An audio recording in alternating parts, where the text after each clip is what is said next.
Bonjour et bienvenue dans ce nouvel épisode de Messages à caractère informatique, épisode numéro 123.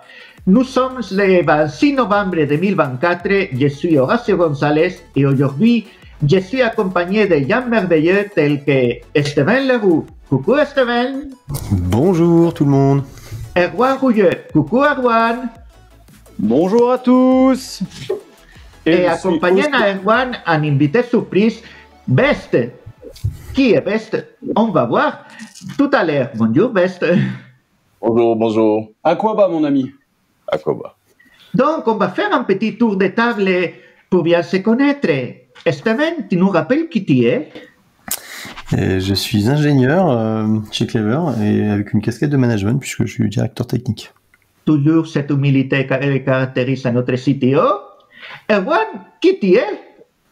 Eh ben moi, je suis vice-président en charge de la croissance internationale de Clever Cloud et en direct et en live depuis Abidjan, Côte d'Ivoire. Parfait. Et Best, qui tu es? Alors, je suis Bruno Emmanuel Seka, c'est la version longue. Bruno Emmanuel Seka, le technocrate, c'est le sigle de BEST. Je suis informaticien programmeur, c'est comme ça que je me définis par défaut. Et bon, on va dire, accessoirement, je dirige l'activité cloud computing chez Data Connect. Je suis aussi, on va dire, une des personnes ressources, en tout cas membre de l'équipe qui prépare l'implantation africaine de Clever Cloud. Et ça nous permet directement de rebondir sur les sujets parce que, comme d'habitude, dans ce mois-ci, on va parler de plein d'actualités, mais on va démarrer avec des actualités spécifiques à Clever Cloud. La première, notre expansion internationale avec l'annonce de Clever Cloud Africa. Et la deuxième, les premières Clever Cloud Fest en février de l'année prochaine. Donc, pour démarrer avec cette semaine pleine d'actualités, je vais donner la parole à Erwan pour qu'il nous présente. Erwan, qu'est-ce que c'est Clever Cloud Africa? Tu nous racontes un peu plus? Clever Cloud Africa est la première pierre de notre stratégie internationale. On en a déjà parlé dans des précédents épisodes de Massy, mais le produit Clever Cloud a atteint un niveau de maturité qui nous permet maintenant d'aller à l'international. Notre objectif, rendre tous les développeurs du monde entier plus performants et faire des économies. Et nous avons décidé de nous implanter en Côte d'Ivoire, particulièrement à Abidjan, pour pouvoir rayonner dans l'ensemble de la région et de ce hub qui est Abidjan. Et pour pouvoir permettre cette implantation internationale, on fait le choix de s'appuyer sur des partenaires forts, ayant une connaissance technologique puissante, tels que Data Connect et le groupe New Digital Africa, pour nous permettre d'acculturer le produit afin de correspondre aux besoins de tous les développeurs de la région. Voilà, on vient de signer notre partenariat cette semaine, les choses avancent vite et nous serons en production dès janvier 2025 en Côte d'Ivoire. Waouh! Donc, le partenariat a été signé cette semaine et la production, c'est grosso modo dans moins de 2 mois, c'est ça? Exactement. C'est l'avantage de s'appuyer sur des gens qui connaissent très bien le métier et qui savent faire les choses bien et vite et qui nous permettent de déployer très fort. Nickel. Bon, bah, on va y revenir. Et Steven, tu peux nous parler un peu de qu'est-ce que c'est ce Clever Cloud Fest dont j'ai parlé tout à l'heure? Bien entendu, Clever Cloud Fest, c'est quoi? C'est un moment de partage où on s'est dit que c'était important de marquer un peu le pas d'une transition, en fait, parce que Clever a aujourd'hui approche sa quinzaine d'années, donc l'objectif c'est de le célébrer, à la fois avec les clients, les partenaires, l'écosystème, les amis de Clever Cloud, qui sont cet écosystème assez riche et en fait on s'est dit que c'était important d'une marquer l'évolution de Clever Cloud et de ce qu'on avait pu achever et notamment au travers de l'automatisation des outils développeurs, etc. et de montrer en fait la nouvelle vision qu'on déroule aujourd'hui depuis quelques temps déjà, qui est en fait ne pas s'arrêter au métier de développeur, mais plutôt d'automatiser l'entièreté du SI et de la plateformisation, etc. Donc je vais pas en détail là, venez si vous voulez en savoir plus, mais voilà, l'idée c'était de marquer le coup pour ces 15 années, de remercier nos partenaires, nos clients. On rappelle qu'on a une croissance organique, on n'est pas fondé sur de l'argent de VC, donc avec de l'argent qui oriente la stratégie pour optimiser une revente.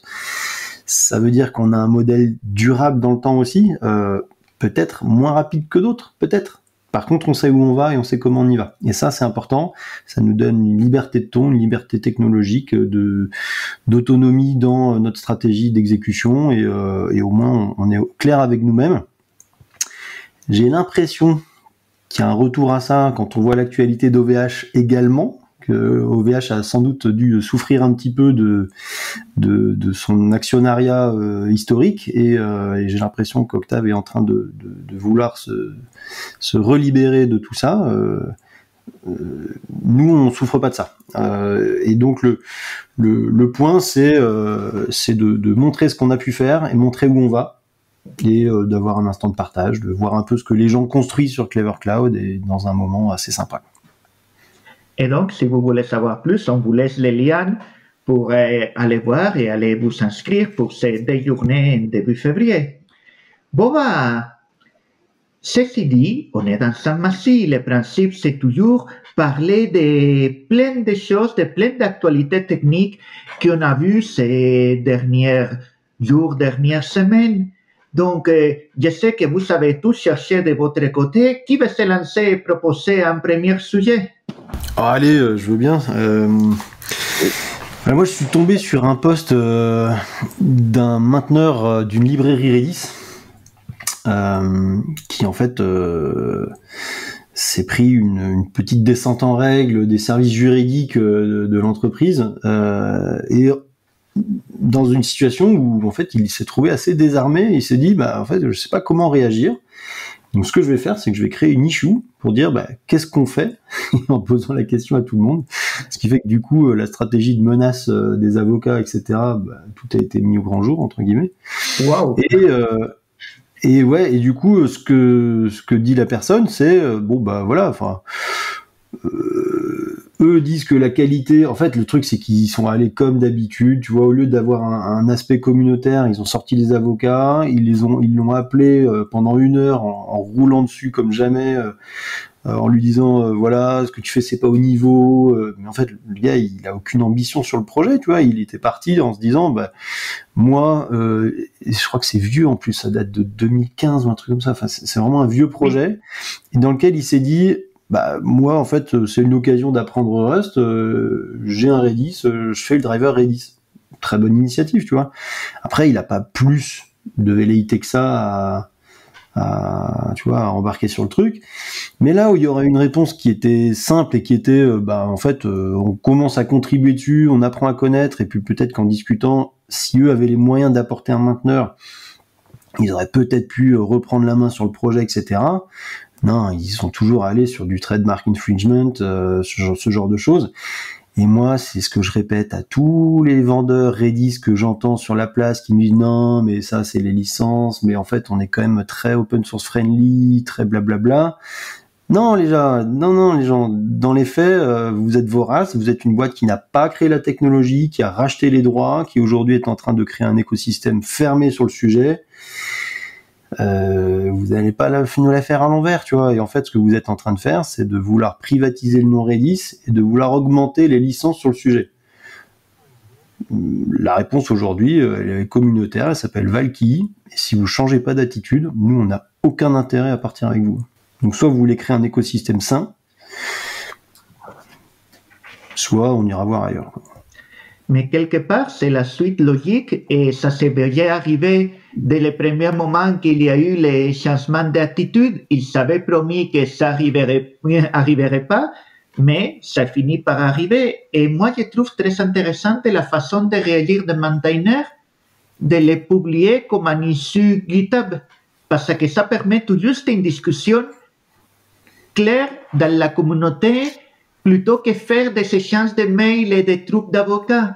Donc, je trouve qu'il a eu la vraie réponse open source à tout ça, mais c'est dommage, quoi. Oui, et puis concrètement, qu'on se le dise aussi, il n'a pas forcément les moyens de lutter contre des avocats, ce sont des procédures longues. D'ailleurs, les premières réponses, c'était, écoute, change le nom, et puis tu leur rends le nom, tu leur laisses la possibilité de créer le Redis RS.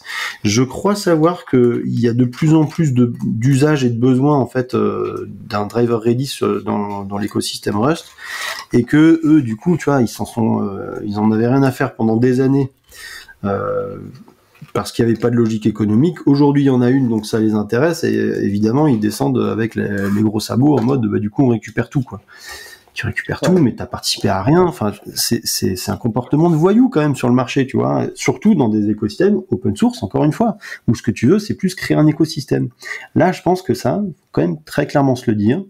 Redis est en train de se privatiser, devenir un open core avec le reste qui est des extensions privées par ailleurs, dans lesquelles il y aura plus d'écosystème, qui sera pas encouragé par la boîte, etc. Donc c'est ça, c'est en train de devenir. Bon. Mais ça va être un frein pour l'innovation, mais pour tout le monde.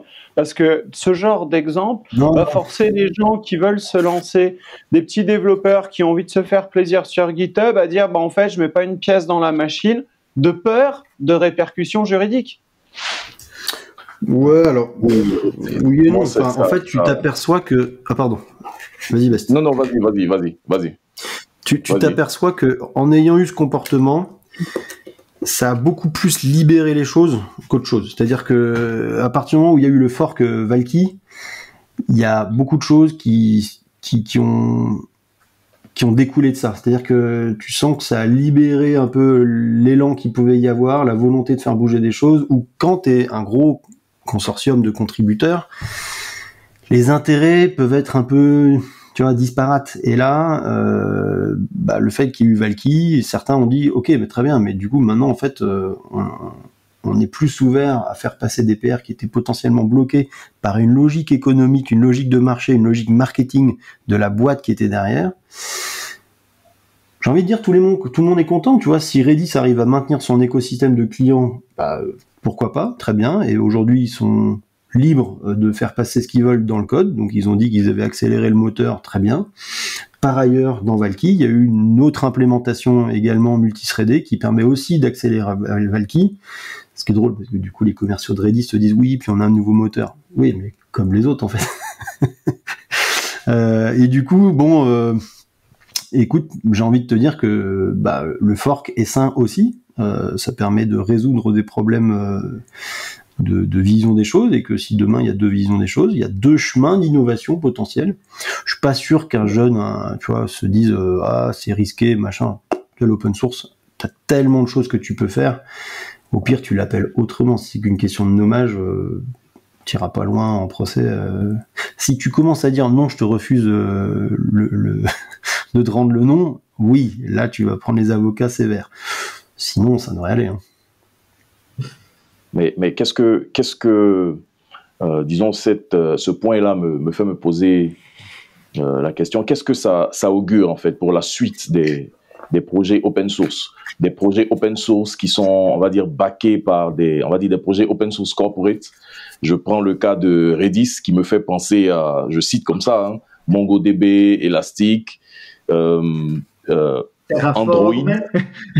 Terraform, mais à une certaine époque, on va dire Android, qui a été pendant longtemps marketé comme un système d'exploitation open source porté par une communauté, mais plus les années passent, moins on peut faire de choses intéressantes sans nécessairement recourir à des acquis de Google. En soi, c'est pas mauvais, mais je me dis, à l'allure où vont les choses, peut-être que ça augure pas vraiment de choses intéressantes pour les projets open source en général. Je pense à, par exemple, la fondation Linux, enfin le système d'exploitation Linux avec la fondation Linux. Aujourd'hui, avec le recul, je sais plus vraiment si on peut considérer le système d'exploitation Linux ou le projet Linux comme une action communautaire, en quelque sorte. Donc, on n'est pas loin sur ces marques-là aussi des actions comme celles qui sont... La fondation Linux reste une fondation et c'est elle qui soutient tous ces forks-là Par contre, je suis un peu persuadé que sur tous ces grands projets backupés par des entreprises très fortes derrière, il va y avoir de plus en plus de forks communautaires. Et d'ailleurs, un peu par hasard, un autre des liens qu'il y avait dans notre liste d'aujourd'hui... avant de faire une transition, il y a quand même deux, trois éléments un peu majeurs. C'est le même sujet. C'est par exemple les forks communautaires de Flutter, Flock, qui c'est pareil, juste pareil. Et Flutter, projet open source, mais derrière, Google avait la gouvernance et décide quels PR sont mariés, quels PR pas, et la communauté trouve que ça ne va pas assez vite. Et il y a un fork open source qui a apparu, Flock, justement dans l'idée de, OK, si l'entreprise derrière bloque les contributions, bah, c'est difficile de bloquer l'élan et l'envie de faire de l'open source, comme Steven disait, et il y a toujours des moyens. Et le fork, c'est un outil tellement puissant que c'est ce qui, pour moi, garantit une certaine pérennité à tous ces projets-là.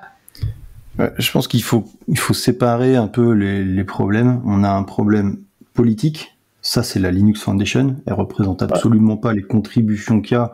Et quand tu vois ce que chapeaute la Linux Foundation, honnêtement, c'est beaucoup plus politique qu'autre chose. Il y a ensuite les boîtes qui sont les principales contributrices à une technologie. Donc, elles ont ouvert, ou racheté, dans le cas de Redis. Mais prenons Mongo, elles ont open sourcé une technologie, mais elles ont toujours gardé un peu la main dessus. Et c'est pas réellement de l'open source communautaire. Et là-dessus, tu vas avoir, tu vois, Elastic, Mongo, alors Redis dans une moindre mesure, mais même là-dedans, après, en fait, le truc, c'est que c'est des boîtes qui, par écosystème, elles viennent recruter les contributeurs. Et à la fin, en fait, elles concentrent la contribution. Et dans cette logique-là, quand tu as une levée de fonds, bah, tu as des actionnaires qui disent « Ok, mais quand est-ce qu'on get notre money back ?» tu vois, et là-dessus, bah, du coup, tu as une pression. Et quand tu as une pression, bah, tu viens verrouiller ton écosystème et tu veux le pressuriser au maximum pour en tirer parti. Et tu as en plus l'enjeu des partenariats cloud qui parfois peuvent être compliqués. On a déjà parlé d'Elastic. Si Elastic avait fait ça, c'était plutôt en défense face à Amazon. Aujourd'hui, ils ont l'air d'être super potes et Elastic a refait un pas vers l'open source en changeant de licence et en disant bah voilà, aujourd'hui on considère que on est sorti de cet épisode et on se rend un peu plus ouvert. Et tu as pour moi d'autres projets qui peuvent être largement utilisés, par exemple Postgres, ce genre de choses, qui n'ont pas une boîte qui est en contribution majeure dessus, pour lesquelles, pour moi, il y a personne qui remet le modèle de Postgre en question. Tu vois, il y a des boîtes qui font de la contrib et qui le font progresser. Le projet Postgres me semble éminemment sain dans un long terme, même commercial. Là où effectivement, on peut se poser la question de Redis ou autre. Où aujourd'hui, oui, c'est déployé, mais en fait, les gens qui déploient massivement Redis, c'est pas du Redis Enterprise, hein, c'était du Redis Community ou ce qu'il a été brandé par la boîte derrière, et demain, ce sera du Valky, parce qu'en fait, ce qu'ils veulent, c'est avoir la main sur ce qu'ils déploient, sans aller faire les souscriptions aux newsletters de Redis Inc., etc., quoi. Donc, tous ces cas-là me semblent un peu différenciés. Par contre, le problème sous-jacent, c'est toujours le même. C'est quelle est la soutenabilité du modèle open source, quoi. Voilà. Et oui, il y a de la contrib open source, mais tu as de la contrib pro. Tu vois, le kernel Linux à 95%, chiffre sorti du gros chapeau. Ce sont des boîtes qui contribuent dedans parce qu'elles ont des velléités à intégrer leur matériel, à améliorer des performances, et c'est très bien. Hein. C'est très très bien. Et c'est un modèle qui n'empêche pas le Kidam moyen de venir ajouter sa contribution dedans. Tu vois. Je sais pas si j'ai raconté cette anecdote. Une fois, on avait fait un petit festival dans le Finistère pour les Journées finistériennes du libre. Et puis, c'était le mois où le plus gros contributeur au kernel Linux, il habitait dans le Finistère. Un mec inconnu. On savait pas qui c'était. Et du coup, il avait refait tout le système, le sous-système de la gestion des webcams du kernel. Et puis là, donc on l'invite et puis on voit un petit vieux arriver, tu vois, qui payait pas de mine. Et puis donc on lui avait proposé de faire une conférence et donc il fait sa conférence et en fait il explique que pourquoi il a fait ça, c'est parce que il était retraité, il avait du temps et puis que sa femme il lui avait installé un Linux à l'époque, je sais pas quoi, si c'était un Ubuntu ou autre à l'époque. Et en fait, la webcam était pas bien supportée, et donc il est allé retaper tout le truc pour faire un système bien. Et quand on lui avait demandé, ah ouais, mais toi tu l'utilises la webcam? Ah non, j'ai jamais utilisé webcam. Donc c'était juste pour le truc de sa femme. Il y avait aucune velléité de support professionnel derrière. C'était juste de la contribution libre comme ça. Et ça, c'est la vraie richesse du libre, tu vois, c'est que tu peux avoir des boîtes qui ont des logiques économiques, ce qui est bien, et des particuliers qui font avancer sur un périmètre qui n'a pas forcément d'impact professionnel, tu vois, ou enterprise, mais qui fait avancer quand même les choses pour un autre écosystème. Et donc, si on revient sur Flutter, en transition, effectivement, la différence... Alors, Flutter, pour ceux qui nous écoutent et qui ne savent pas, éventuellement, c'est un framework pour développer de l'appli mobile et qui, un peu à la React Native, se veut être un développement et portable sur différentes plateformes. Donc, en visant iOS, Android, je crois que c'est les deux principes, ou web, sans doute aussi. Non, justement, la communauté l'a étendu à des web, à des desktops, et c'est là où ils sont tapés sur les murs, entre guillemets, de l'utilisation principale que Google voyait versus l'utilisation plus étendue que la communauté a envie de supporter.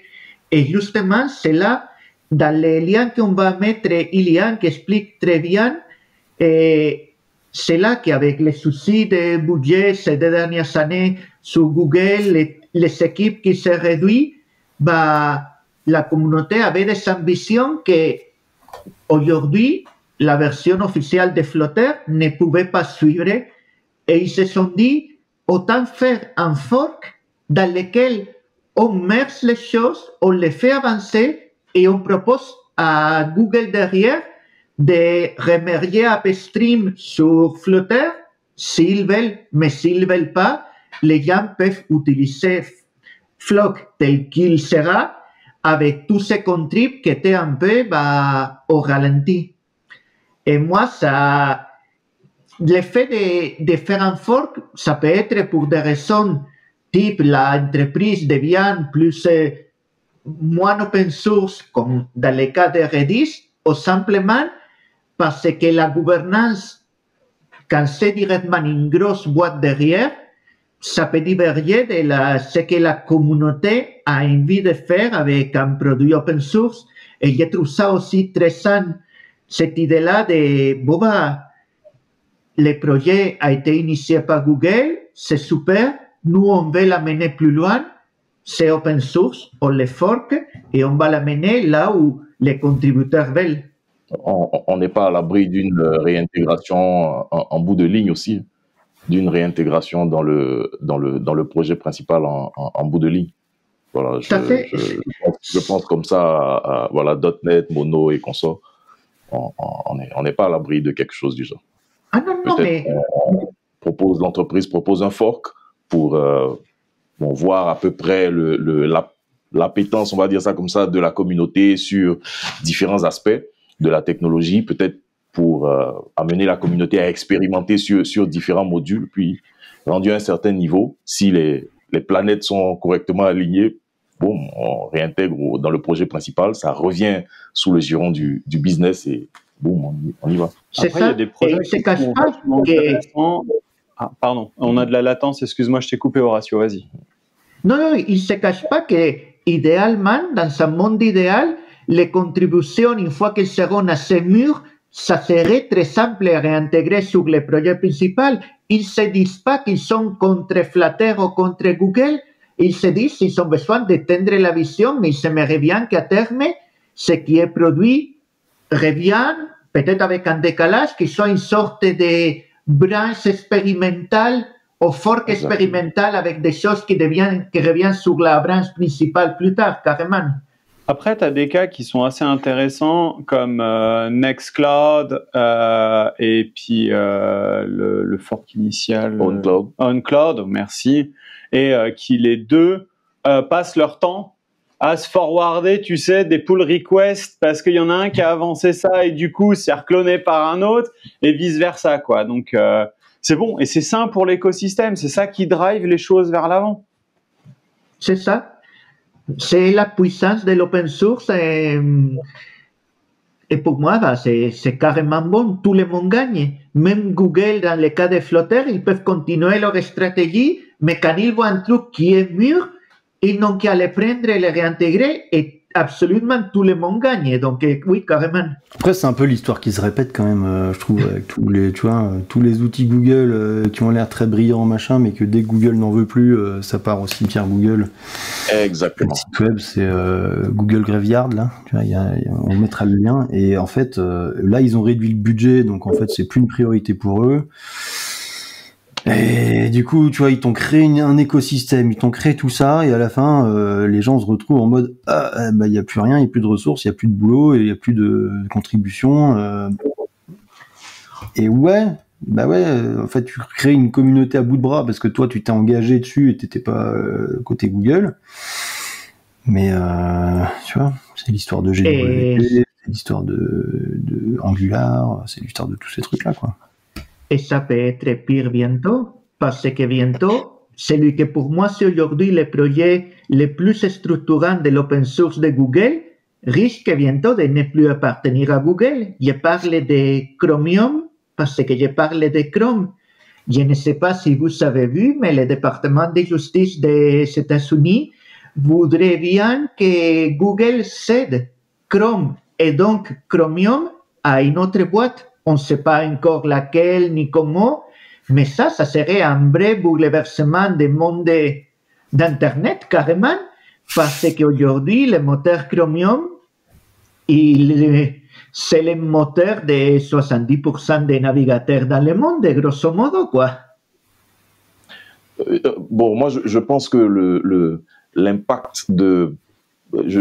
Je suis pas sûr qu'il y aura vraiment un impact négatif du point de vue technologique. Voilà, ok, les bouts de code, le moteur de rendu de Chromium, etc. Bon, technologiquement parlant, il est disponible, les codes sont accessibles, ceux qui peuvent l'exploiter, l'exploitent. Pour moi, le principal bouleversement, il sera plus, on va dire, peut-être plus financier par rapport à Google. Chrome, on va dire Chrome, c'est voilà, un gros... on va dire un des principaux vecteurs, on va dire ça comme ça, de la politique commerciale ou publicitaire de Google sur le web. Donc c'est ce que je sens techniquement ou technologiquement parlant. Je pense pas que que la communauté sera négativement impactée. On va dire que on n'aura pas perdu grand chose.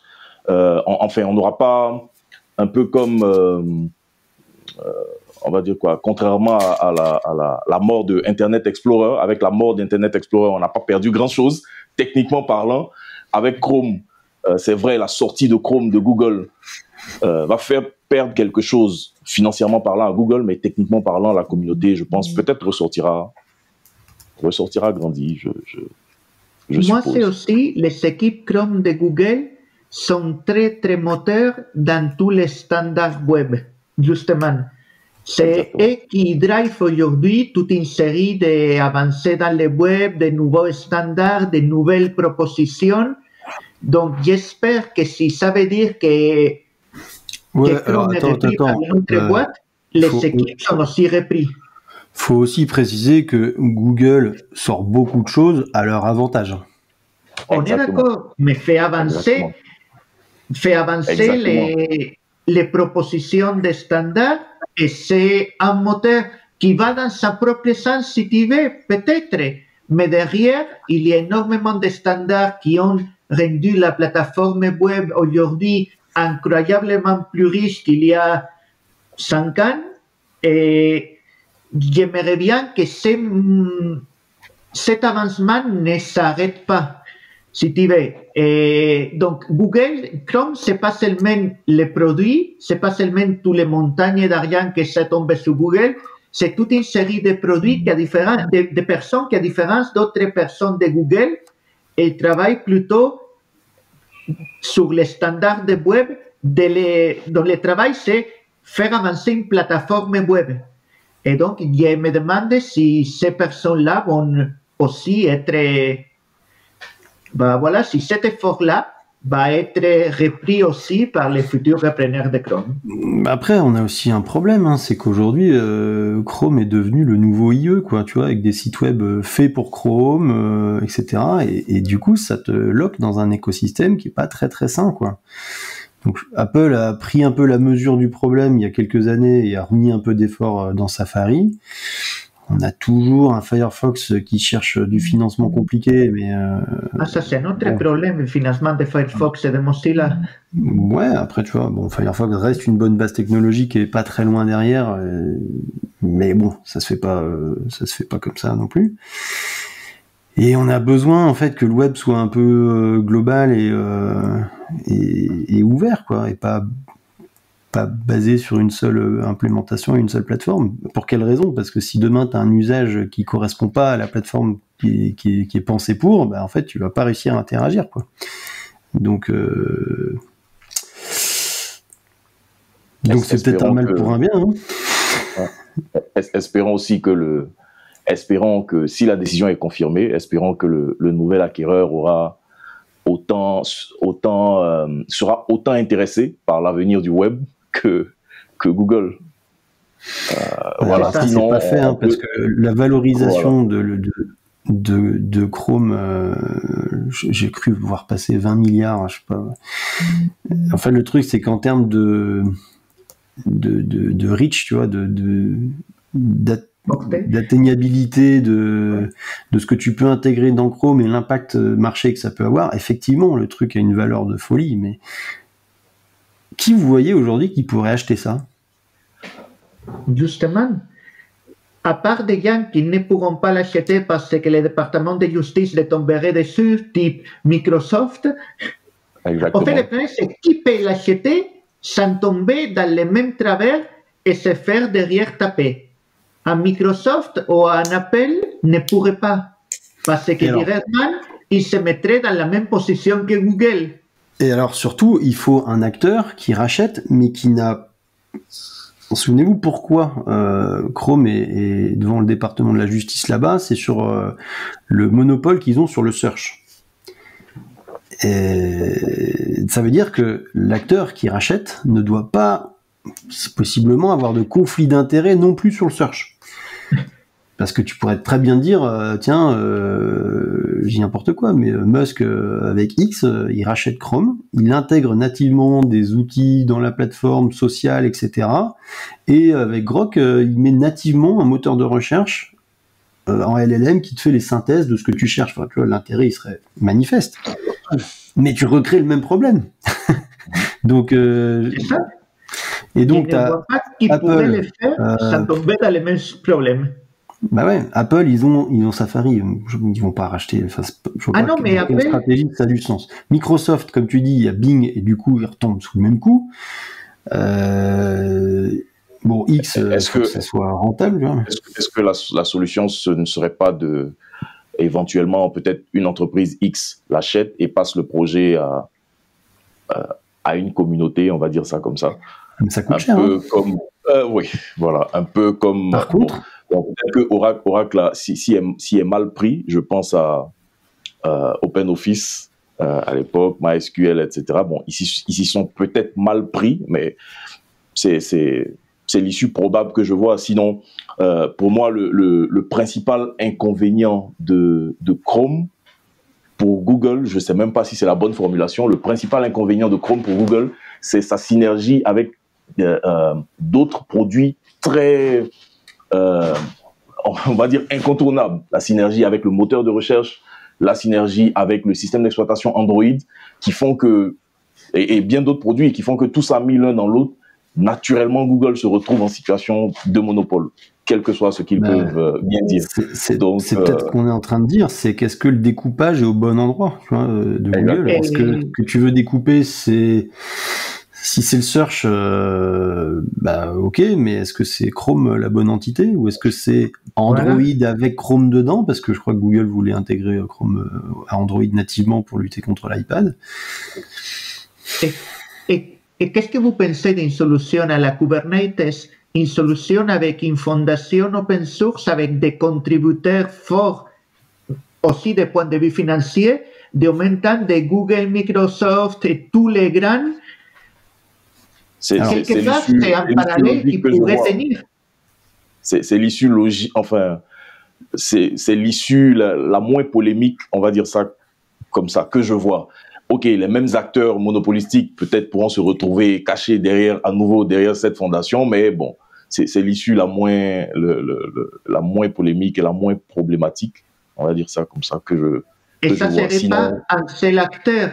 Il devrait au moins se mettre d'accord entre les différents acteurs. Donc, quelque part, ça éviterait une partie des problèmes. Ça ne serait pas la solution miracle, c'est clair, mais comme tu dis, ça serait peut-être la moins polémique, peut-être la moins mauvaise. Il y a un acteur qui aurait les moyens d'y aller, qui ne serait pas en conflit, ça serait Amazon, qui aurait velléité à intégrer sa plateforme de marché, du commerce, tu vois, ce genre de choses.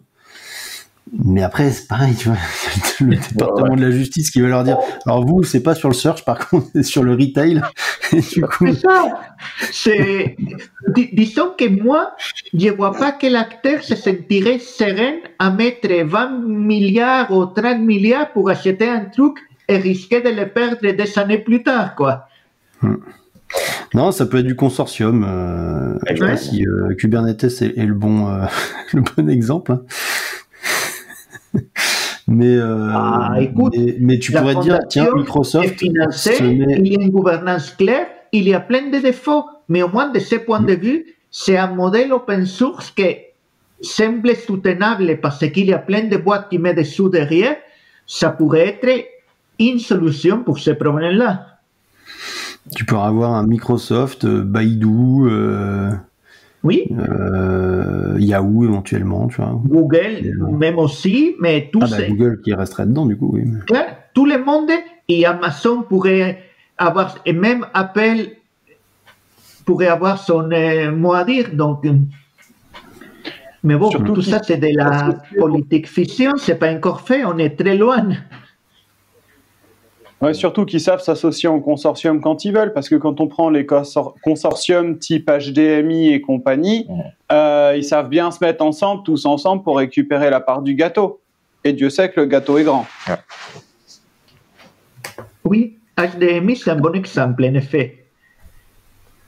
C'est une de ces choses-là que tant que tu ne plonges pas dedans, tu ne te rends pas compte de toutes les personnes qui sont autour de la table à négocier parfaitement bien, même si en public, ils se tirent les uns sur les autres. Ok, disons que pour le cas de Chrome, bon, peut-être pour terminer, vraiment, en retournant la question à mon niveau, toutes les entreprises que je vois qui sont susceptibles d'acquérir le logiciel sont en même temps susceptibles de se faire taper dessus pour les mêmes raisons que Google dans les 2 années, on va dire, à venir. Elles sont toutes dans une situation où, en gros, elles ont ou sont en train de monter un écosystème qui, -1, redeviendra monopolistique. Donc, la seule issue, c'est effectivement ça, soit le consortium ou voilà, une fondation un peu... Mais qui dit fondation dit à Mozilla déjà, tu vois. Bon, ok. Voilà. La boucle, voilà. On verra. Sinon, on continue. Une autre news que j'ai trouvé très sympathique cette semaine, c'est un post sur LinkedIn qui faisait écho à une de nos news de cet été, l'arrivée de Lidl Cloud, qui était censé être les Amazon des clouds européennes, fait aussi par un géant de retail avec des clients ultra importants et un chiffre d'affaires de folie. Et il commence à avoir des gens qui disent, bon, dans ce cas-là, pourquoi pas les tester?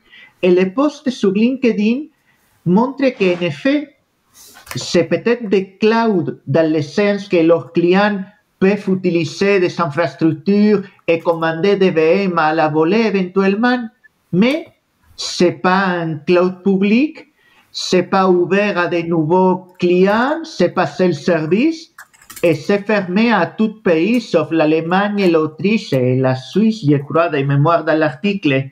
So, basiquement, peut-être l'annonce qui avait été faite, c'était prématuré ou pas tout à fait aligné avec ce qui est cette nouvelle entrante dans le marché des clouds, quoi.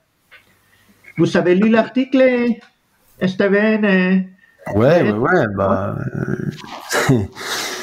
quand on en avait parlé à l'annonce, j'avais dit bah attendez, attendez que ça marche et qu'il y ait des clients et en fait, bon, le projet s'est monté avec 2-3 B2B dans un écosystème local, ce qui est respectable, ce qui est très bien, mais c'est pas parce que t'as fait ça que t'as créé une plateforme de cloud, tu vois, dans laquelle les gens arrivent, créent des boîtes, souscrivent, consomment en ligne. Parce que c'est ça le cloud, hein. C'est pas mettre cloud après un titre qui fait qu'on devient cloud, n'est-ce pas? Et donc, là, le retour de la personne en question, c'est exactement ça, quoi. Elle n'arrive pas à créer son compte. C'est un sketch, en fait. Peut-être que ça va se créer, c'est en bonne voie, et je le leur souhaite, hein, mais c'est pour dire, tu vois, il y a toujours les gens qui réagissent à chaud et te disent, ah regarde, ça y est, c'est plié, il y a ça, machin, et en fait, un peu de recul, quoi, sur les situations, et là, voilà, on y est, quoi. Disons qu'ils ont communiqué trop tôt, peut-être. Mais je sais même pas je sais pas s'ils ont décidé de communiquer ou est-ce que c'est quelqu'un qui s'est dit tiens je flaire un filon, il y a Lidl qui a une filiale d'IT qui fait du service et qui se sont dit tiens ça devient le cloud et ça a été amplifié parce que Lidl tu vois c'est global et qu'il y avait une histoire à la Amazon retail et puis que l'infogérance de Lidl commençait à fournir du service etc. Alors est-ce que la com a été maîtrisée ou pas? Pour moi, non, tu as raison, Steven. Parce que dans la com, en fait, de facto, il ne s'appelle même pas Lidl Cloud. Si ça avait été une com maîtrisée, ils ne sauraient pas utiliser des noms qui ne correspondent pas au nom commercial, ils ne sauraient pas fait un timing comme ça, le site n'était pas prêt pour que les gens aillent surfer et s'intéresser. Donc, pour moi, c'est un c'est une com. Je soupçonne fait par quelqu'un qui a vu les trucs et s'est dit tiens il y a une belle histoire à creuser là-dedans. Mais ça dit toujours aussi cet écosystème un peu européen où ça se tire dans les pattes quoi tu vois plutôt que de bosser ensemble parce que là ce sont les journalistes mais je me rappelle que dans l'article en question il y avait aucune allusion faite à OVH, Scaleway, Hetzner quand même un des fournisseurs d'infrastructures majeurs du domaine, et les comparaisons étaient beaucoup plus Amazon, etc. Et tu dis, mais enfin attendez, vous êtes allé poser des questions à Lidl, à quel point c'est pas en partenariat derrière avec Hetzner qui quand même fournit de l'infrastructure ou pas, enfin, on n'en sait rien, mais il y a quand même des gens qui ont tiré des conclusions sur, en fait, ce serait le pass de demain, la plateforme de cloud de demain, etc. Et on vous voit, tu vois, hein, même les SRE sur Twitter qui te disaient c'est vraiment un enjeu majeur, ça peut le faire, etc. On va attendre de voir ce qui existe déjà avant de juger, parce que aujourd'hui, moi, à part un article fait par un journaleux qui a sourcé rien du tout, il n'y a pas de test de la plateforme, il n'y a rien, tu sais même pas ce qu'elle fait et ça te fait déjà le café. Tu vois. 2 secondes. C'est un peu ça, en effet. Wait and see, on verra qu'est-ce que ça donne dans quelques mois. Exactement. Il est urgent d'attendre et voir, en effet. Bon, Erwan, Best, Steven, vous avez d'autres liens sur lesquels vous voudriez qu'on parle? Eh ben, moi, j'ai pas eu le temps de beaucoup de jouer ces derniers temps avec le développement de Clever Cloud Africa, mais il y a un projet que j'ai trouvé récemment qui s'appelle Pretty JPX, donc qui est une application Python, vraiment très bien faite. Je me permets de donner un peu de contexte et de storytelling. J'ai offert un très beau cadeau à mon papa, et j'ai voulu lui faire un tour d'IMOCA pendant le Vendée Globe à bord du T11, le premier bateau qui a gagné le Vendée Globe. Et du coup, pour garder un souvenir de ça, j'avais activé mon GPS, j'avais la montre qui prenait l'accéléromètre. Et du coup, ça m'a fait une belle trace GPX. Ceux qui sont motards, qui font de la randonnée, du VTT, connaissent sûrement ce type de fichier qui balise les choses. Ouais, voilà, ce genre de petites choses qui marchent très bien. Et donc, du coup, Pretty GPX, qu'est-ce que ça fait? Ça vous permet de transformer cette trace GPX en poster pour en garder un souvenir. Okay. Et du coup, ça permet vraiment... Donc, il y a 4 thèmes clairs, 4 thèmes sombres. Tu peux choisir la taille, tu peux choisir si c'est plus un landscape de montagne ou un landscape de city que tu veux plus afficher. Ça utilise du OpenStreetMap. Ça s'installe assez rapidement, un petit coup de conda et puis bim bim bim, c'est lancé. Et ça m'a permis comme ça de faire un magnifique poster souvenir pour mon père en 50-70 que j'ai envoyé chez Ravensburger pour le transformer en puzzle.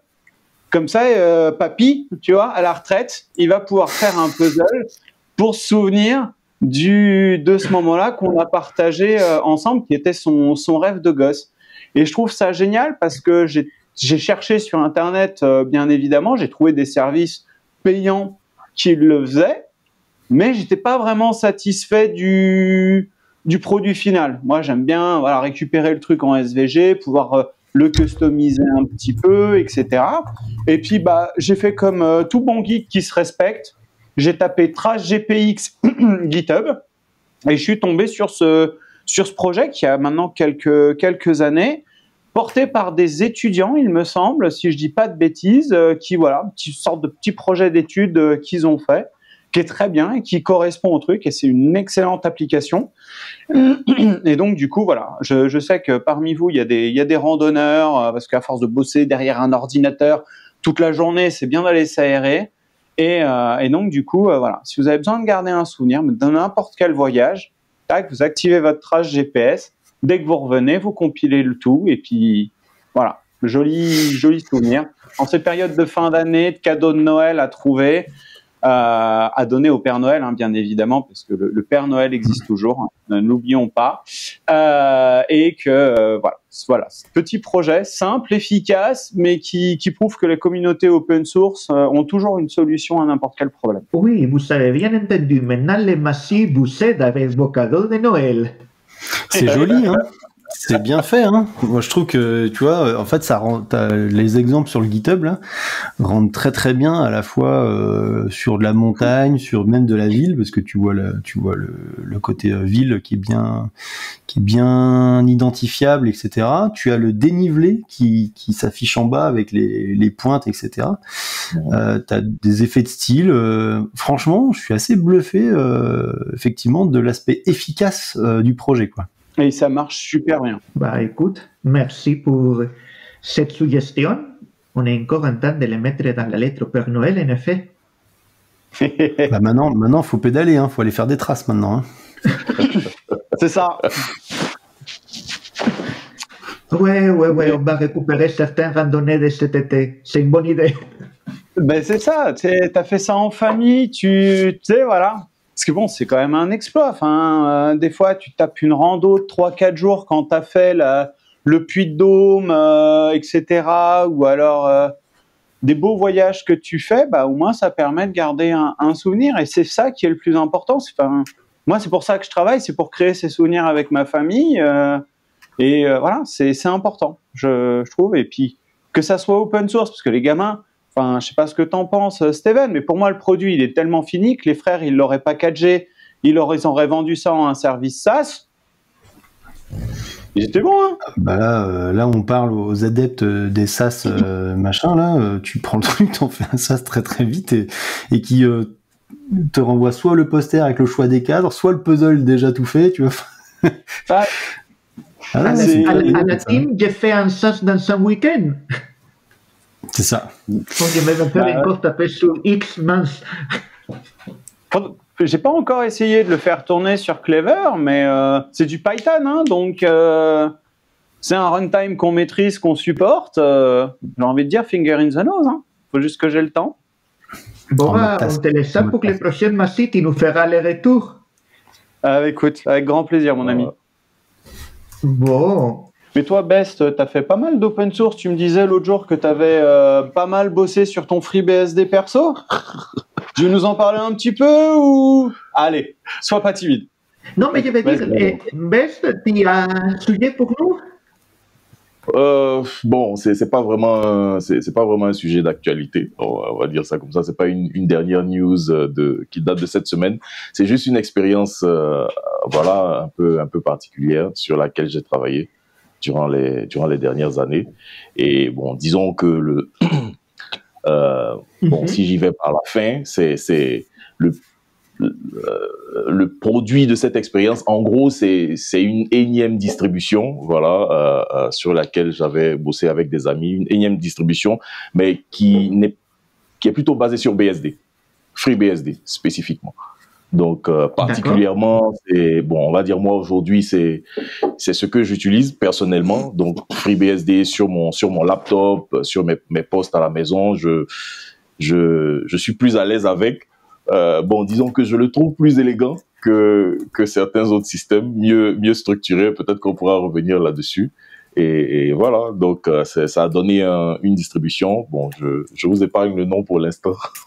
Sinon, mon voisin va tout de suite aller rechercher sur GitHub. On en a déjà parlé ce week-end, donc ça donne une distribution assez intéressante. Et bon,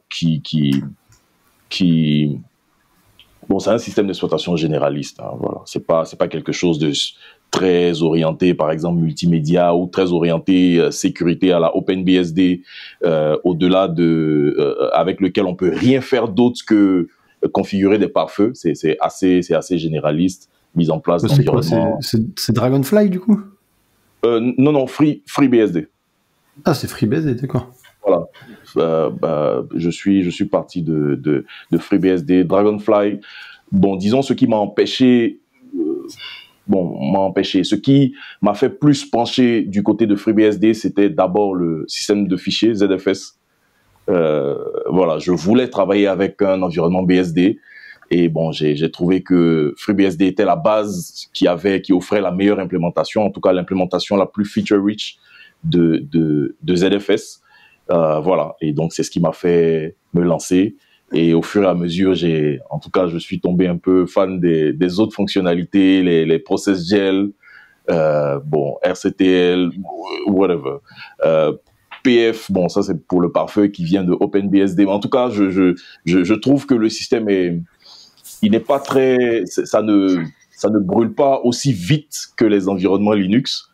Les nouvelles technologies ne sont pas intégrées à cette base-là aussi vite qu'avec les distributions Linux, mais quand c'est intégré, c'est bien fait. Et voilà, c'est vraiment ce que j'aime dans cet environnement-là. Ça me permet, quand je l'utilise comme base pour développer, par exemple, des applications on va dire d'aide à la gestion d'entreprise, ou bien faire certaines expérimentations, je me retrouve avec une base qui est un peu plus solide, un peu plus stable, voilà, et qui me permet de mieux me projeter. Voilà. Donc, on aura certainement l'occasion de revenir là-dessus avec des mots à l'appui, voilà. Mais c'est un peu ça. On pourra partager le lien à nos auditeurs. C'est déjà dans notre document le lien FreeBSD. C'est déjà mis, comptez sur moi pour ça. Voilà, mais t'es pas seul, hein. Enfin, il y a pas mal de gens à faire du BSD, et notamment Netflix, qui a toute sa ferme de streaming qui est basée sur du FreeBSD. Pour des raisons, alors à la fois historiques, mais aussi à la fois pragmatiques. C'est-à-dire que souvent, en fait, les constructeurs qui font les drivers pour certains disques et NIC réseau les contribuent de façon plutôt qualitative au niveau de BSD, et ce qui permet d'avoir des très bonnes performances là-dessus. Et c'est notamment ce qui permet à Netflix de sortir quasiment 800 gigabits seconde sur une box. Donc, ah ouais. Ah bah ouais, mais c'est pour ça que quand on te dit que le streaming c'est beaucoup d'énergie, tout ça, regarde les chiffres et en fait tu vois le nombre d'utilisateurs qui te mettent sur une box, t'es là genre ah ouais, en fait ça consomme rien du tout. C'est pas du tout là qui, tu vois, c'est le terminal qui éventuellement consomme, mais non, pas. Ils ont une mutualisation qui est telle, qui est phénoménale que en fait le coût individuel est dérisoire.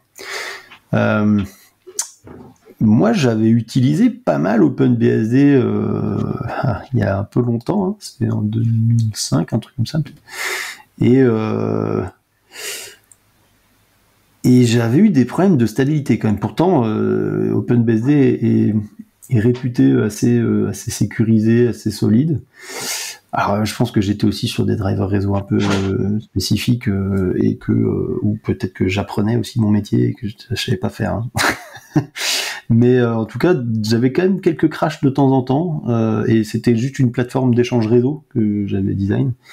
Du coup, elle faisait pas grand-chose. Elle faisait du PF. Par contre, PF, waouh, juste waouh, tu vois. En fait, quand tu as fait du PF, tu comprends pas iptable, tu comprends même pas le nouveau netfilter, vous pouviez pas juste faire la même chose. PF, c'est la syntaxe, les sémantiques, elle est claire, elle est belle. Tu dis, mais ça a été bien pensé, bien fait, tu vois, c'est parfait. C'est comme Clever Cloud, c'est parfait. Je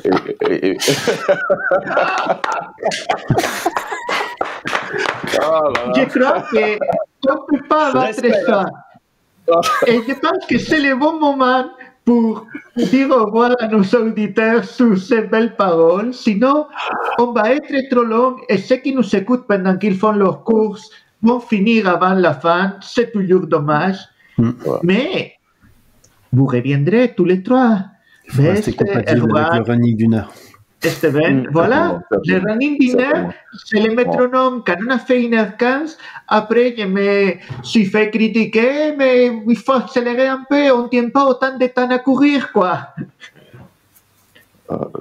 Sérieusement, merci d'avoir été là tous les trois et merci à tous nos auditeurs d'être là.